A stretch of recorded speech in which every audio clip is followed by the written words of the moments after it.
question. We want to know the difference between when we fucked about with it and when you did But it. we've had clinical experiences, right? course, And we kind of got our own protocol And we fucked up and gone far too far with it as well. You know what I mean? Yeah. So overdone it. Blacked out. Yeah, the blackout. Really? Both, Oh, fucking hell, mate. I can't hear about that. So, go back to the.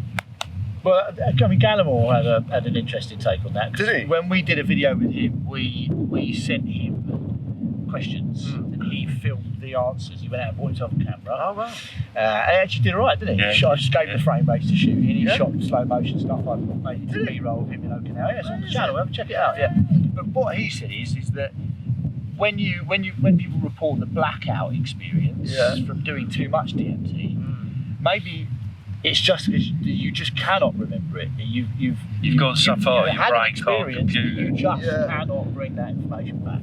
Yeah. Because you went too far and your brain cannot render. But I've been in the darkness a couple of times. Once where the only thing at the end was like looking through a telescope the wrong way. Yeah. And all I could see was Paul up there. And I remember being fucked. And I don't even know if I said Paul because my brain couldn't understand the words. The Even though language, my mouth said it, my brain was like, have I just spoken? Oh. It was just, wow. Let's get back to it because I actually do have to drop this man to Tunbridge Wells. That is true. Okay, that's Right, okay, so let's rephrase that then. Start that again. So I mean, you could just ask me, just to make it easier, what is the difference between what you've done in the early phases of the Imperial study and the DMTX? Okay, fine. Yeah. Okay, Carl, so what is the difference? I can just see you leaving him asking himself the questioning on the. Okay, Carl, so Carl. Yeah. Okay, Carl, so what is the difference between the breakthrough state in the earlier part of the trials and this extended state DMT experience? Well, DMT extended, as has been talked about by Gallimore, Chris Timmerman, etc., it's a technology. Right? It's trying to create a situation where you can plug in to the electricity. So imagine plugging into the mains, and you can change the dose while you're in there. You can sort of set the timer. Say I want to go in there for 12 hours, and I want to vary the dose while I'm in there. So it's a technology. If you start to see it, and obviously my history of technologies and learning, etc. So it's very interesting in the sense that you're on this technology, which is basically what you would be used to have a general anaesthetic, right? So they drip feed you the DMT, and so you're literally at the mercy of whatever comes. So for me, it's a practice of you're facing your fears. You're going into a deep meditation because you're going in for this extended state. And as you know, when you do ayahuasca actually is an extended state. But the difference between intravenous DMT and ayahuasca, according to Gallimore, is that you can only reach about 20% of the DMT levels in the brain with ayahuasca as you can with the intravenous DMT extended state. So a lot of it is about having your mantras, ask for protection, go in there and face fear, because I think that whatever's coming out is your demons. You're gonna face it all. And I think that I went through various dosing sessions over 3 months. And it was, as we like to call it, DMT church, right? So you're going in, and you're not allowed to do any other drugs. You don't drink, you don't do caffeine, you don't smoke anything, and they're drug testing you before they give you drugs, which I think is brilliant. Right? So it's like you've got to be strict about your serious. It's a very serious operation. It's not, like I say, it's not a recreational thing. I know Gallimore's got a vision of using the third dimension to launch into hyperspace permanently, right? He's already got the pods ready, where your waste management's looked after, you're drip fed, and you're in a sort of suspended animation scenario where you are literally like you're going to Mars. Really player one with DMT. And for me, I'm not sure. Like I said, I think the human experience is kind of a lottery. And I think that, you know, to disregard the human experience and to say no, I'm not doing it. I'm just gonna live there. I don't think they'll be very happy about you being there. I think that there is certainly there's other sides to reality as we all get clues, and we always get these inclinations that absolutely there are other realms where we can live. And I love Huxley's, you know, term doors of perception. He didn't call it the living rooms. Do you know what I'm saying? So it's like maybe exiting the human experience and living in hyperspace isn't what we're designed to be doing. It doesn't mean that we shouldn't try, and I think that's why this technology is an interesting experiment. But from my personal experience over the dosing sessions that I had, you know, it was a journey into immersion. It's a journey into the deepest alien parts of yourself. And you know, I got to a point where, you know, I'm having all the psychic surgery done. I'm you know, experiencing these tentacles, like literally like working on different parts of my body and my psyche, and they're like, you know, they're not necessarily doing it because they have to. It's because you're there, and you're there for an extended period of time. So they're like, okay, well, you're here now. We might as well sort you out. You know? But it's not what healing or just probing? Healing, really? yeah. So But does that not beg the question that maybe if we do stay there for ever longer periods of time, we could end up with all sorts of pluses. You're here now, you might as well just go over this, You might as well be this able mathematical to, equation. you might as well be able to set fire with things for things We're with your gonna eyes. teach you telekinesis. yeah. I think there's, I mean, whether there's a sense of greediness, because I think with a lot of these medicines, you know, they enable a new space to open up, and maybe you're unlocking a part of the brain that then is open. Like the door's open, so you don't need to keep opening it. And I think there's certainly an element of that. And we have discussed that before. Let's just keep opening the door. What it's possibly doing. There was a time when we did keep opening the door constantly, and it did get a bit wacky out. It did. I think then so. synchronicities do become more frequent. The more, I mean, we went for a period of doing DMT, you know, 2 or 3 times a week for a couple of months. And you do have synchronicities, whether or not you're just going a little bit batshit crazy. Or is it just is it apophia? Where you just see stuff, meaning in stuff where there is no. I know what you mean. You see meaning in the clouds. Signs everywhere. Yes. Okay, so that's interesting. So you were being worked on, and I mean, what when you say you touched on sort of demons? Your demons. So were there some kind of ferociously frightening experiences within that space? Were you always able to maintain, I'm Carl and I'm having an extended state DMT experience? That's a great question. I think that it is a mystery school.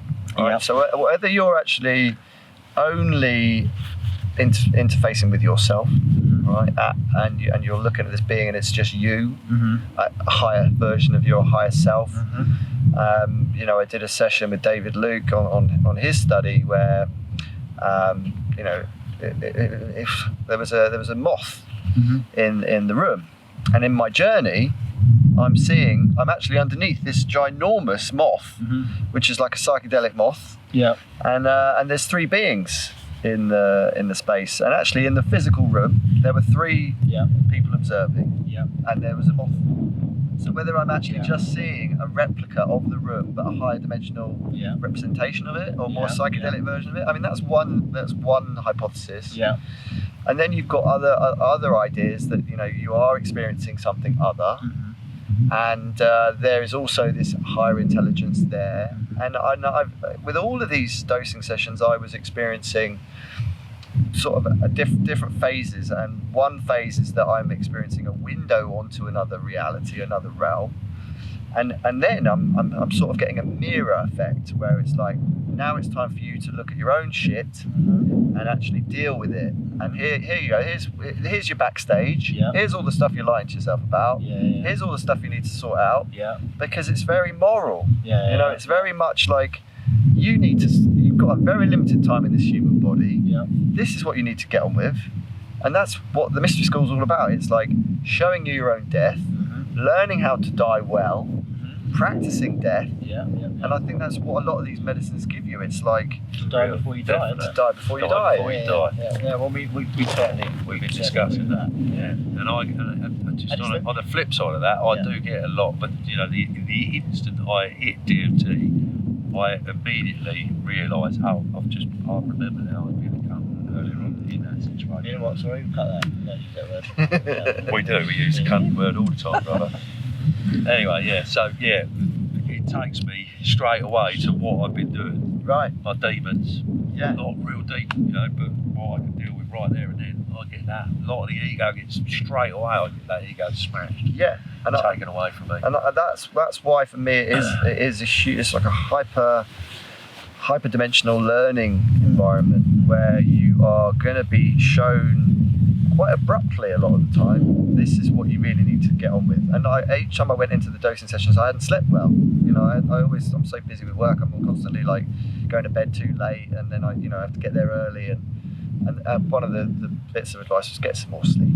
Right. You know, very human stuff. It's like, you know, look after yourself because you really need to. And I think so. When I say a journey into the self and an immersion into, you know, into your backstage, but also then it's like they're also benefiting. I think it is a bi-directional, and I'm convinced that it's not just me that I'm interfacing with.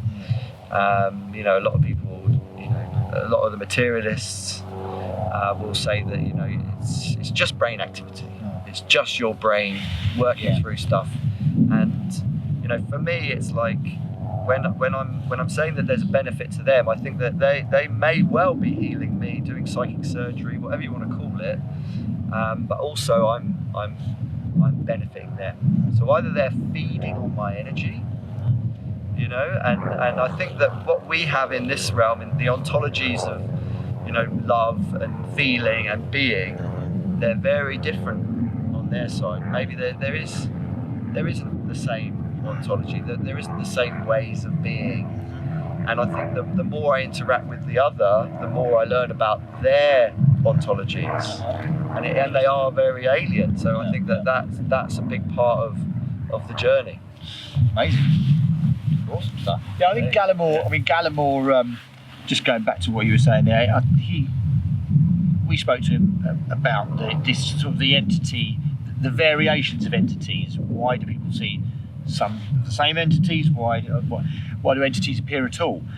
And I think his answer was that if you were actually in communication with an alien intelligence, an actual alien intelligence, then that intelligence would, if it had access to your psyche, would kind of think, well, what's going to be the best thing for me to, you know, because the actual intelligence itself is just incomprehensible to us. Yeah. So it kind of filters its way down into something that you may recognise, that you can kind of interface with, maybe things from your past, maybe whatever it is. But it actually potentially, and again, it's speculation, that the entities that everybody comes into contact with is the same entity, but just presenting itself differently, so that you or I can process it, or Justin can process it.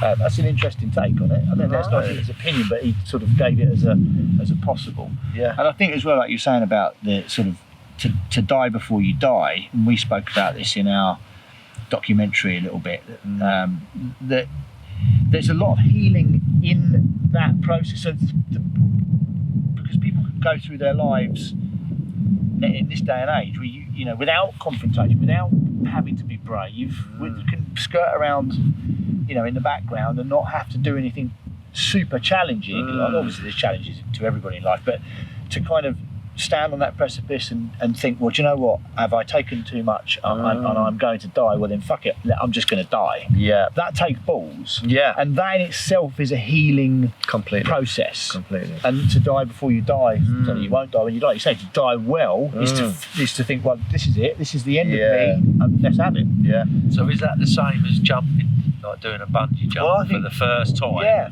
Because you're so petrified. Yeah. People do it, we worked in the steamboat industry, walking along a plane at 100 foot was nothing back to us in a day. You know what I mean? That fear of death, you just work through it. And I wonder if, like you're saying, if people skirt around that, which you can, and 100, 200, 300 or 1,000 years ago you couldn't, because there was always that fear of an animal getting you. Yeah, you had to fight, it was you died, your wife died of childbirth, or, there was all sorts of things that you had to face that now we don't. Yeah, and like even eating meat you don't even face death when you eat a piece of meat. Yeah, and you don't see, when a relative dies, that relative is kind of ushered away and they're decorated and if you're a close member, you might go and look at the. Do you know what I mean? It's very freeing. Brushed under the mat. That's what we're saying. It's like a freedom.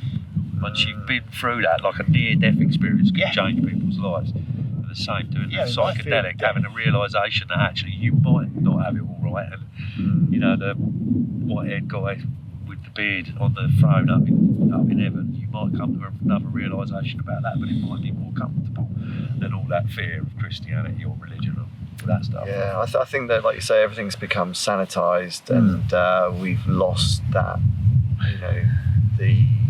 the vitality and the full range of the human condition. We want to avoid death is a taboo. Even now, and I think that's why we're kind of fortunate to be in a time when we have to face that shadow. And I think that fear is the mind killer. Yeah. And I think that if you can overcome your fears, whether it is jumping out of a plane or if it is doing a high dose of these medicines, and sitting there and using your breath to go through that absolute embodied feeling, oh my God, I'm dying right now. And when I'm launching into these spaces at very high doses, you feel like this is it. Yeah, for sure, 100%. Yeah, that's interesting. Yeah, you've got to let go, especially. You've got to let go. DMT is one of the first things you learn. In our doses, if you don't let go, you're not breaking through. Yeah, you've got to. Well, that's exactly. Yeah, exactly. It's the price of admission, and even more so with 5. Yeah, I've got to try that at some point. Yeah. Okay, so what I really want to know is what was the best piece of knowledge that you were given or that you have worked out since you've come back? So during the heaviest dose, I was actually given a key by the entities, and it was remarkable because I was suddenly had like sort of a normal 180 degree field of view. I suddenly had 270. I couldn't quite see 360, but I could see behind me, and there, this octopus tentacle, this arm is like appearing from the mesh, piercing through. And there's this key, and I'm like, and I'm having to sort of almost reach into the space to collect the key, and it's being made clear to me that you've been upgraded. This is you've been rewarded, and here you are. You've gone this far. Here's a key. So I'm grabbing the key, it's like, how do I get the key? And then I'm like, and then. I have this, we can talk about this in a lot more depth, but I have this experience of a full 5-MeO experience within an NN-DMT experience. Wow. So and it's not your usual where you're just like, there's the collapse of the subject object and then suddenly you are the light. This is like me looking at the unity, and Chris made me laugh because I'm shuffling on the bed. And I've got a £250,000 bit of it's high density EEG, so the technology's improved since back in the day. So I'm able to and suddenly I'm like, oh my God, there it is! I can see the unity, and I'm squirming a bit, because I'm not used to like that happening in a DMT journey. And then what was insane is that suddenly the unity cracked. And so I've gone from a duality to a non-duality, and then I'm seeing something behind the non-duality, which is another unity, right? And then I'm like, what the? And then it's like there's like a plurality of unities, and I'm like, oh my god! And duality of unity. And I'm just like, what is this? And it almost felt like unity had been co-opted. Like there'd been an alien takeover of the aliens. And suddenly I'm like, who's in control? Like, what's going on? And I'm like, if I'm dying, like, am I being looked after, or am I being like, who's got the data? Who's got the data? If somebody's scanning me now, is it you, or is it you? And like, and who keeps the data? Jesus, Nice. That's intense. Yeah. So have you processed all of that yet, or are you still working on that? I'll never get that. I don't think I'll ever process that. But that, for me, I've always been asking, what is beyond the unity? What is creating the unity? Yeah. And I think and that's probably why I was given the key. Because it was like, okay, so now when you say you've given the key, yeah. So you saw the key in the space. Yeah. What did you do anything with it? Did you? No, I was given the key. This is we're giving you. You know, you kind of get these visual, like you say, the telepathic communication and kind of a visual language, like McKenna talks about. It's like, and you can kind of. So was that the key, or was it a key? No, it's a real key. A small key, big key. No, just it was morphing. It's like it's like, but it was multiple. Like the hand was giving it to me from multiple directions. It was like, we're going to unlock this for you now. Yeah, and exactly. Right, and then suddenly I have this full-on 5-MeO experience inside the NN experience. Yeah, that is intense. And then just that feeling of it's a bit like the red squirrels being taken out by the greys, and it was like, hang on, am I experiencing the multiverse of unity? Whoa, that's heavy. That's so. And that, so, I mean, that's where DMTX can take us, folks. Okay, well, I'll tell you what, right, let's wrap it there, because we're going to do another video with Carl. We're going to talk more about Carl's Psychedelic Society and his academic career and kind of where he's and how he's got to where he is.